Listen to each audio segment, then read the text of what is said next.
하나님께서 우리에게 주시는 말씀은 시편 42편 1절에서 11절까지의 말씀입니다. 우리 한 절씩 교독하고 마지막 11절 함께 읽도록 하겠습니다. 하나님이여, 사슴이 시냇물을 찾기에 갈급한 같이 내 영혼이 주를 찾기에 갈급하니이다. 살아계시는 하나님을 갈망하나니 내가 어느 때에 나아가서 하나님의 얼굴을 배울까? 사람들이 종일 내게 하는 말이 내 하나님이 어디 있느뇨 하오니 내 눈물이 주야로 내 음식이 되었도다. 내가 전에 성의를 지키는 무리와 동행하여 기쁨과 감사의 소리를 내며 그들을 하나님의 집으로 인도하였더니 이제 이 일을 기억하고 내 마음이 상하도다. 내 영혼아, 내가 어찌하여 낙심하며 어찌하여 내 속에 불안해 하는가? 너는 하나님께 소망을 두라. 그가 나타나 도우심으로 말미암아 내가 여전히 찬송하리로다. 내 하나님이여, 내 영혼이 내 속에서 낙심이 되므로 내가 요단 땅과 헤르몬과 미살산에서 주를 기억하나이다. 주의 폭포 소리에 깊은 바다가 서로 부르며 주의 모든 파도와 물결이 나를 휩쓸었나이다. 낮에는 여호와께서 그의 인자하심을 베푸시고 밤에는 그의 찬송이 내게 있어 생명의 하나님께 기도하리로다. 내 반석이신 하나님께 말하기를 어찌하여 나를 잊으셨나이까? 내가 어찌하여 원수의 압제로 말미암아 슬프게 다니나이까 하리로다. 내 뼈를 찌르는 칼같이 내 대적이 나를 비방하여 늘 내게 말하기를 내 하나님이 어디 있느냐 하도다. 함께 읽습니다. 내 영혼아, 내가 어찌하여 낙심하며 어찌하여 내 속에서 불안해하는가? 너는 하나님께 소망을 두라. 나는 그가 나타나 도우심으로 말미암아 내 하나님을 여전히 찬송하리로다. 아멘. 네, 오늘 이 아침에도 우리의 영혼의 갈급함을 해결하시고 또 주님만을 바라보게 하시는 은혜가 우리의 삶 가운데 충만하기를 축복합니다. 여러분, 목마름을 최근에 경험해 보신 적 있으십니까? 저도 오늘 아침에 제 설교를 준비하다 보니까 목이 말라서 물을 한 잔 마셨는데 아침에 마시는 물이 참 좋더라고요. 제가 목마름하면 떠오르는 제 인생의 어떠한 사건들이 있는데 그 중에 한 가지가 군대에서 있었던 일입니다. 군대 훈련소에 들어갔는데 그때가 7월 말 정도였습니다. 그래서 훈련을 받다가 어느 날 한 8월 정도, 한 중순 정도 되었을 때 훈련장으로 이동을 하는 것이죠. 훈련장이 이제 그 뜨거운 햇볕 아래 이제 이동하는 그 과정 속에서 물을 마시라고 물을 주었는데 아침에 이제 주는 물이 시원한 물이 아니라 물을 끓여서 주는 거예요. 그래서 수통에 뜨거운 물을, 더운 물을 받아서 물을 이제 마시면서 훈련장으로 이동을 했습니다. 도착해서 앉아 있는데 그 시간이 너무 덥고 또 갈증이 너무 심해지는 것입니다. 이제 부대원들이 이렇게 쭉 앉아가지고 그 이제 다음 훈련을 이제 기다리고 있는데 다들 목말라 하는 그때에 유일하게 시원한 물을 마시고 있는 사람이 있었습니다. 저기 건너편에서 저기 그 소대장이 그 시원한 얼음물을 페트병에 얼려가지고 가지고 와서는 이제 저기 끝에서 혼자서 이렇게 마시고 있는 것입니다. 근데 그런 모습을 소대원들이 쭉 보면서 자기를 이게 보고 있다라는 것을 의식했는지 자신이 이제 그 모습을 보고 저희들한테 오더니 목마르냐 이렇게 물어보는 거예요. 그래서 목마릅니다. 그러니까 우리 소대장님이 입을 다 벌려라 이러는 거예요. 그래서 다 아기 새들처럼 입을 다 벌렸어요. 그러더니 자신이 가지고 있는 그 페트병에 있는 얼음물을 딱 한 모금씩 이렇게 담아주는 거예요. 제 차례가 되었죠. 네, 제 차례가 되어서 이제 한 모금을 딱 마셨는데 그때 이 목마름이 해결되는 그 기쁨을, 그 시원함을 잊을 수가 없습니다.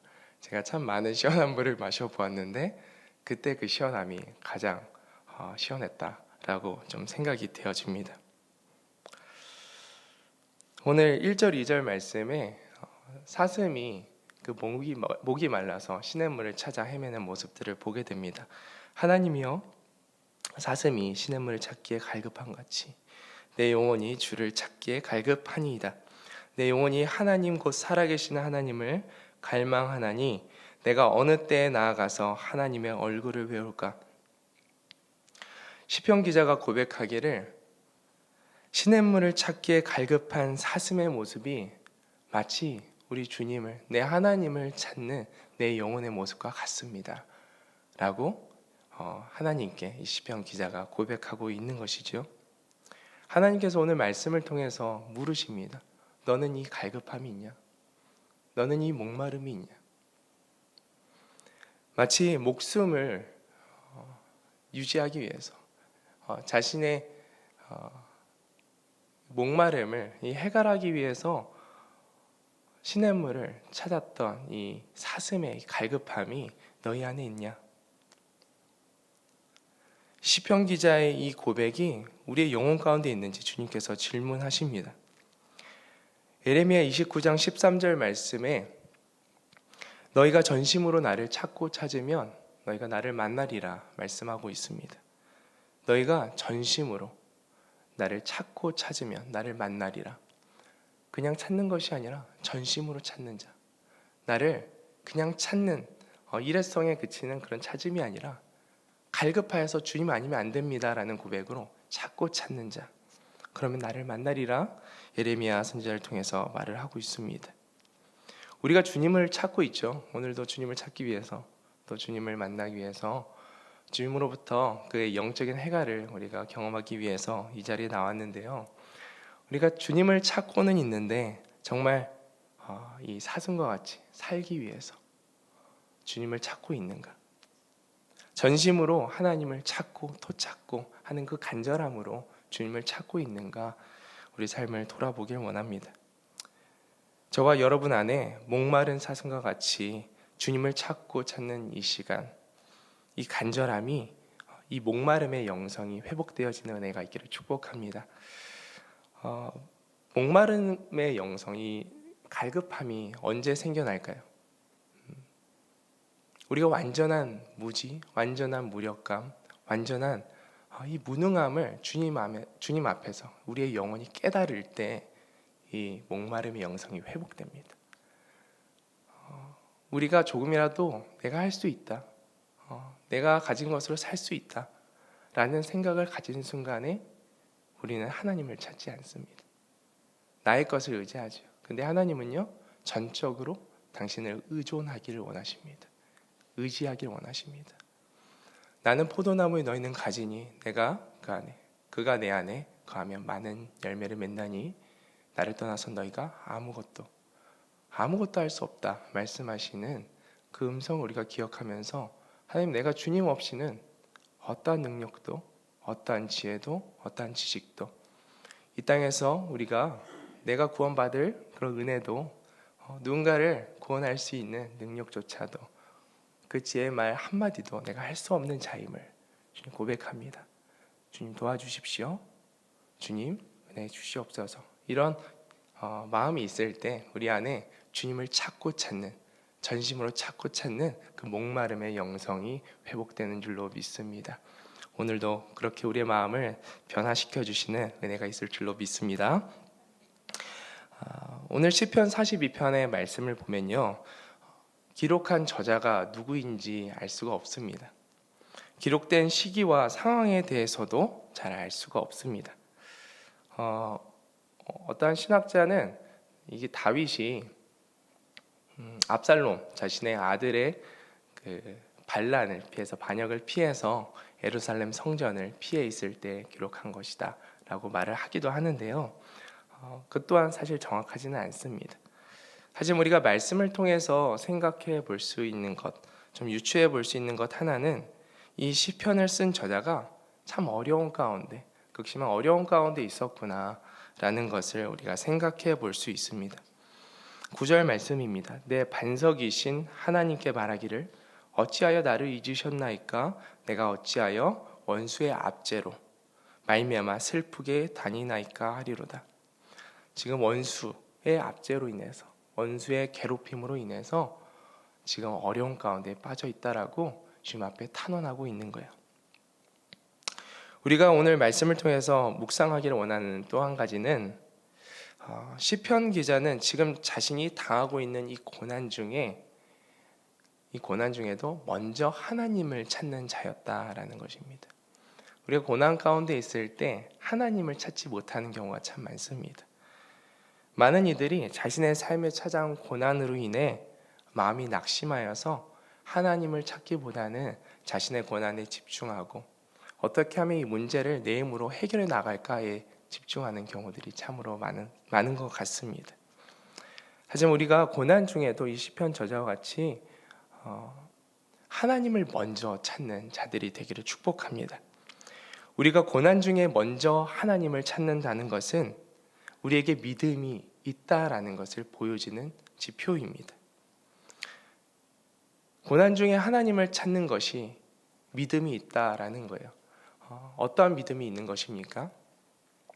먼저는 살아계신 하나님이 지금 나와 함께 하고 계시는구나 하는 것을 믿는 것입니다. 두 번째는 이 살아계신 하나님이 나를 이 어려운 가운데로부터 구원할 수 있는, 도움을 주실 수 있는 능력의 하나님이구나 라는 것을 믿는 믿음을 가지는 것입니다. 우리가 고난 중에 하나님을 찾는다는 것, 하나님이 나와 함께 하심을 믿고 하나님의 능력의 하나님임을 믿는 그 믿음이 있다라는 것을 보여준다라는 것입니다. 두려워하지 말라, 내가 너와 함께함이라. 주님께서 나와 함께하고 계시는구나. 놀라지 말라, 나는 너의 하나님이 됨이라. 하나님이 나의 하나님이구나. 내가 너를 굳세게 하리라. 참으로 너를 도와주리라. 참으로 나의 의로운 오른손으로 너를 붙들리라. 하나님 지금 나를 붙들고 계시는구나. 그 오른손으로 나를 붙들고 계시는구나. 이 믿음이 있는 자, 이 믿음이 있는 자가 먼저 하나님을 찾는 자라는 거예요. 지금 이제 제 딸 아이가 7살이 되었는데요. 한 2년 정도 전에 지금도 뭐 좋아하긴 하는데 그 젤리 스트로라는 젤리가 있습니다. 그 길다랗게 생긴 그 우뭇가사리로 만든 젤리인데요. 이제 뭐 코스트코나 이제 큰 쇼핑 센터에 가면 팝니다. 그것을 이제 딸아이가 좋아해서 한 200개 정도 들어있는 한 통을 사가지고 집에 들어온 기억이 있습니다. 이 아이가 이제 어느 날 부엌에 있는 젤리스트로 이 젤리를 먹고 싶어서 부엌에 들어가서 젤리를 꺼내 먹으려고 한 것이죠. 근데 젤리통이 바닥에 있었는데 그 젤리통 위에 꿀통을 누가 놓아 놓은 거예요. 제가 놓았는지 잘 모르겠는데 무거운 꿀단지가 거기 위에 있어서 이 아이가 이 꿀단지를 보고 이제 들어내야지 이제 젤리를 꺼내서 먹을 수 있기 때문에 이 꿀통을 들어보려고 시도를 한 거예요. 근데 5살 딸이 이걸 들기에는 너무 무거웠던 것이죠. 제가 이제 옆에서 이렇게 보고 있는데 이 아이가 혼자서 이거를 들어보려고 그때만 해도 이제 팔이 좀 더 소시지 같은 통통함이 있었거든요. 막 부들부들 떨면서 이거를 들려고 하는데 들리지가 않는 거예요. 그래서 이제 그런 것들을 보고 있는데 딸이 저에게 딸이 어떻게 반응했냐면 아빠 하고 부르는 거예요. 아빠. 이 아빠라고 부르는 이 부름 안에는 두 가지 믿음이 있습니다. 첫 번째는 아빠 지금 나와 함께 있죠.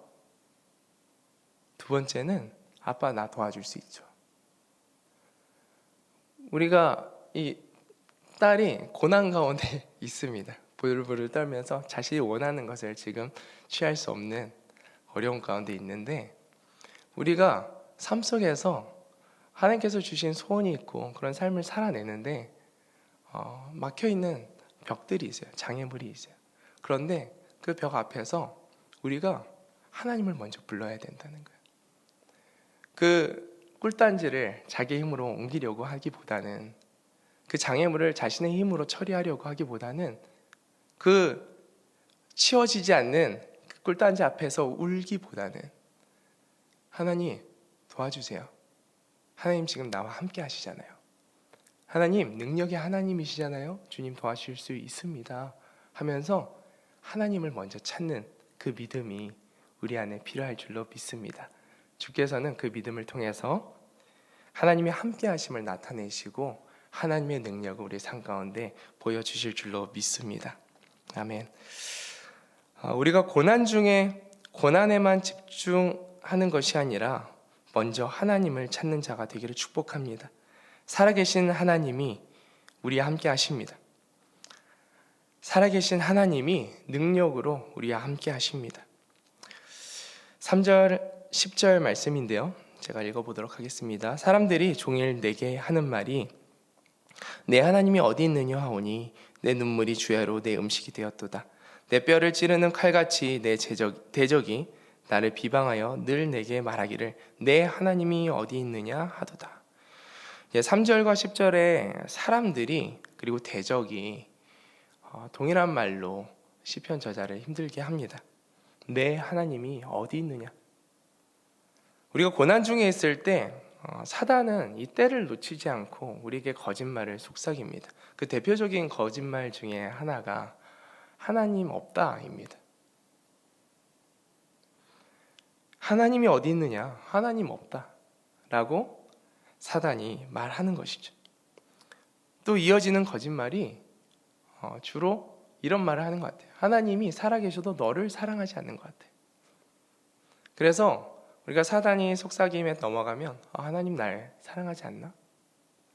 나에게 이렇게 어려움을 주시는데 하나님 날 사랑하지 않나? 라는 생각에 사로잡힐 때가 있다라는 거예요.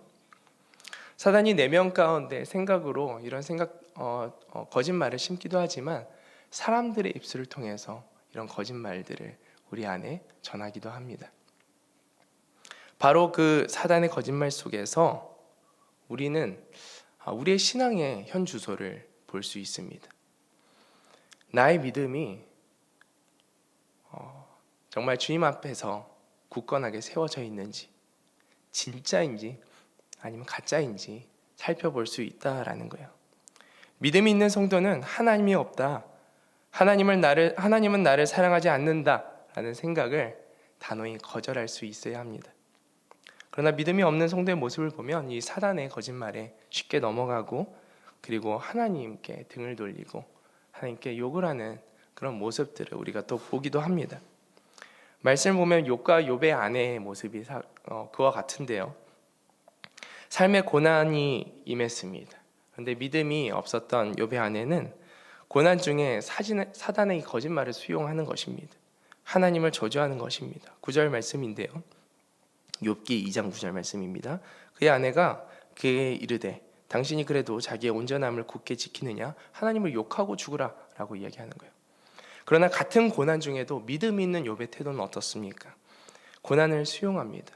그 고난 가운데서도 역사하시는 하나님의 통치를 바라보며 하나님의 그 선하심을 바라보며 이렇게 고백하는 것이죠. 그가 이르되 그대의 말이 한 어리석은 여자의 말과 같도다. 우리가 하나님께 복을 받았은즉 화도 받지 아니하겠느냐 하고 이 모든 일에 욥이 입술로 범죄하지 아니하니라. 욥은 하나님께서 복을 주시기도 하고 하나님께서 화를 주시기도 하는 하나님이 나의 삶의 주권자이다라는 것을 그대로 고백하고 수용하고 있는 거예요. 하나님의 선하심을 믿고 있기 때문에 이 모든 상황들을 수용하고 있는 것이죠.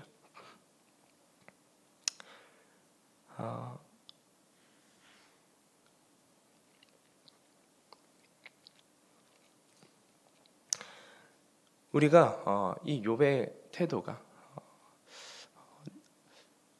이 사단이 하는 이 거짓말을 거절하는, 대적하는 그런 태도들이 우리 삶 가운데 있기를 축복합니다. 우리가 고난 중에 있을 때 사실 이런 좋지 않은 거짓말을 우리 안에 들려올 때가 있습니다. 그런 생각이 찾아올 때가 있습니다.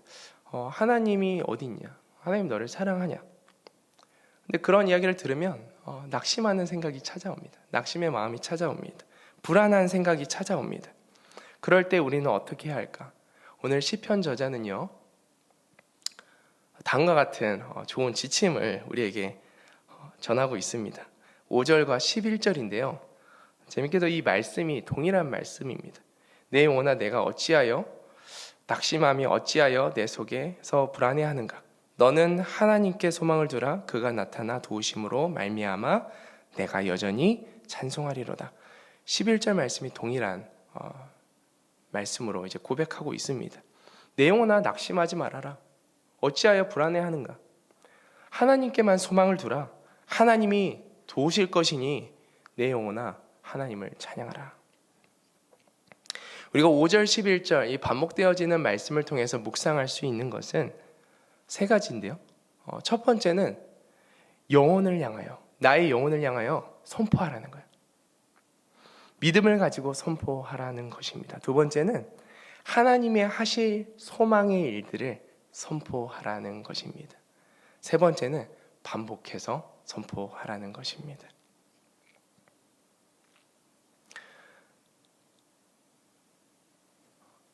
우리가 고난 가운데 거짓을 대적할 수 있는, 그리고 하나님의 그 소망을 누릴 수 있는 아주 좋은 지침인 것 같습니다. 왜 시편 저자가 5절에도 11절에도 같은 말을 반복하여서 기록하고 있는가? 반복해서 내 영혼에게 선포하라는 거예요. 그리고 믿음을 가지고 불평불만의 언어가 아니라 소망의 언어. 너희를 향한 나의 생각을 내가 아노니 재앙이 아니라 소망이다, 희망이다, 미래와 좋은 것을 내가 주길 원한다라고 말씀하시는 그 하나님의 선하심의 믿음을 두고 소망의 언어들을 선포하는 것입니다. 그럴 때 주께서 우리 삶 가운데 일하시는 주님의 선하심을 우리가 보고 경험하게 될 줄로 믿습니다. 네, 말씀을 맺습니다. 주님을 찾는 이 목마름의 영성, 그것이 우리 안에 회복되기를 축복합니다. 고난 중에도 먼저 하나님을 찾으며 그 하나님이 나와 함께 하심을 믿으며 그 하나님이 나를 도우실 수 있는 능력의 하나님을 믿는 그 믿음이 우리 안에 부어지기를 축복합니다. 그리고 고난 중에도 악한 자들의 입술, 그 사단의 거짓말을 대적하며 하나님의 그 소망의 언어들을 받아 선포하는, 반복하여 선포하는 우리 모두가 되기를 축복합니다. 네, 주께서 우리의 믿음을 통해서 역사하실 것입니다. 기도하겠습니다. 하나님은 살아계신 하나님이십니다. 하나님은 어떠한 문제도 해결하실 수 있는 능력의 하나님이십니다. 우리가 어떠한 고난 가운데 있을지라도 먼저 하나님을 찾는 믿음을 허락하여 주시옵소서. 하나님, 우리는 아무것도 할 수 없습니다. 무능합니다. 무지합니다. 주님의 은혜 없이는 단 하루도, 한순간도 살 수 없는 연약한 자들입니다. 주님 도와주옵소서. 우리 삶 가운데 찾아온 고난 속에서 주님, 사단은 끊임없이 거짓말로 하나님이 없다, 하나님 너를 사랑하지 않는다 말하지만 여전히 우리 가운데 말씀하시는 하나님의 사랑의 음성 듣게 하시고 내가 너를 사랑한다, 내가 너를 돕겠다, 나는 너의 하나님이다 라고 말씀하시는 주의 그 말씀에 우리의 믿음의 뿌리를 내리며 주님 오늘 하루도, 우리의 인생도 그렇게 살아내는 은혜가 있게 하여 주시옵소서. 그렇게 역사하시고 일하시는 우리 주님을 기대하며 우리 구주 예수님의 이름으로 기도드립니다. 아멘.